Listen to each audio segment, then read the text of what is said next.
Well, I've got a box of MacBooks, and today we're gonna unbox them.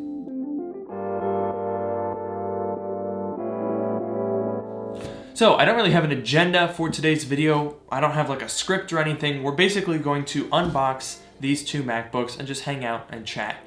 Now, these MacBooks I bought for an upcoming video, and I also bought them, I haven't done this in a while, but I bought them to flip because this was an interesting, what seemed like a pretty good deal. It's two MacBooks for $1,082. They're both Retinas. I'm not sure exactly what the specs are, but I figure it could be pretty interesting. Okay, so here's what I know about these computers. These are two 15-inch Retina MacBook Pros. One of them is a 2.6 gigahertz processor, 8 gigabytes of RAM, and 512 SSD. So this is probably the upper tier mid-2012, like the original Retina MacBook Pro. And then the other one is a 2.8 processor, 16 gigs of RAM, and a 512 gigabyte SSD. So that's either a mid-2014 or a mid-2015. Now either way, both of those computers are probably worth more than $1,082 combined, so eventually I am going to be flipping them.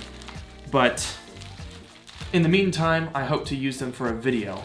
This is a very strange box to be shipping two MacBooks in. Here's the first one. Here's the second one. I don't know, they really didn't need a box that was this tall, but okay. Lots of bubble wrap. It is good to have bubble wrap when you move a lot of MacBooks. Now, a lot of people are always asking on my videos, they're like, Luke, why do you buy so many MacBooks? And to that I say, that's a ridiculous question. That's why you're here. I buy MacBooks because I make videos on them. And not just MacBooks, I've got iMacs, the whole 9 yards.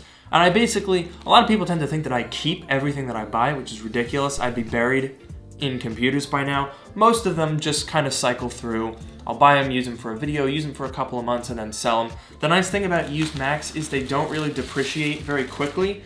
So you can buy something, keep it, use it for a little while, and then sell it without a whole lot of fuss. So as suspected, there are some cosmetic issues with these computers. Nothing too major, but they don't look fantastic on the outside.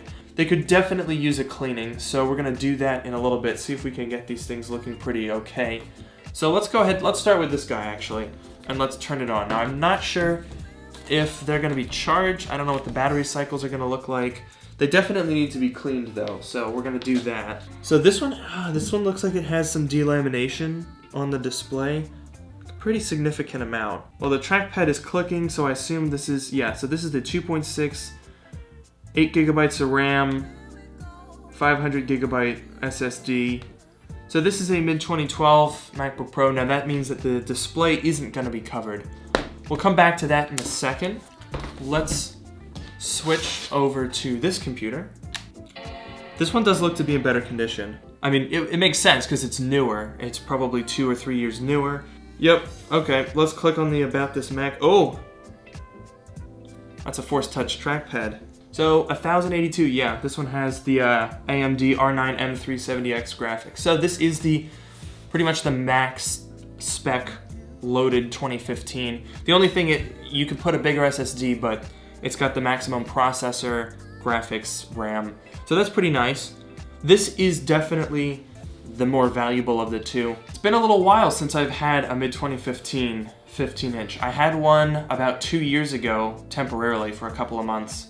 So my late 2013 can pretty regularly outperform a 2016 or 2017 15-inch MacBook Pro with a quad-core Skylake or Kaby Lake processor.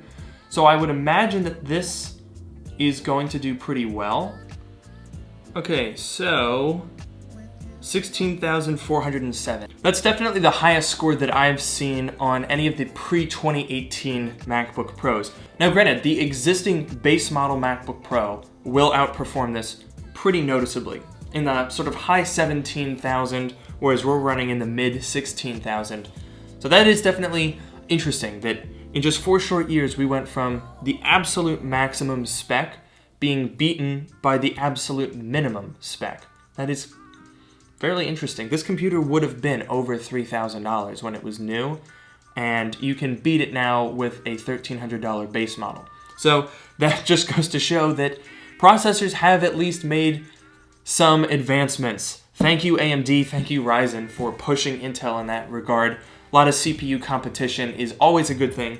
But what we have here is a pretty competent machine.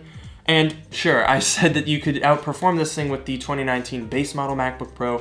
However, this is a lot less expensive. You can completely deck out a 2015 and you won't even touch $1,300, which is the starting price for one of those base model MacBook Pros. So there is something to be said for that. So I guess the next step would be to give these computers a nice cleaning to see if we can polish them up a little bit.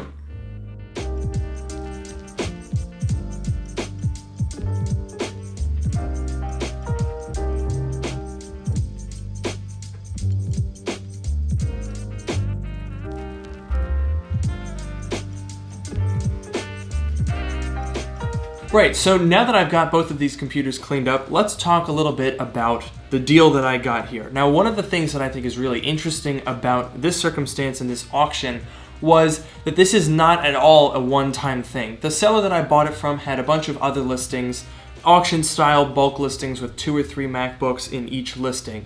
Now, the upshot of that is you could replicate this experiment at home. Because let's face it, if you're a company and you've just upgraded a whole bunch of employees' laptops and you've got some surplus electronics, your first concern is probably not, okay, well, we need to get exactly what every one of these machines is worth. Your concern is, we need to get these things out of here and we need to just get whatever we can get for them and be done with it. And then if you're on my end of the system, you get these 2 MacBook Pros for $1,082 combined, and what we have here is a mid-2015 that could probably sell for somewhere in the $900 range, and a mid-2012 that's honestly not in the best condition, but would probably get somewhere in the $500 range, and all of a sudden, you've turned yourself a tidy profit. Now, I liked this particular listing because it was just these 2 MacBooks and I didn't have to deal with a giant pile. It is very easy actually to find bulk listings where people are selling like 25 MacBooks in a giant lot with like freight shipping. Those things are kind of crazy. One of these days, maybe I'll dive into something like that, but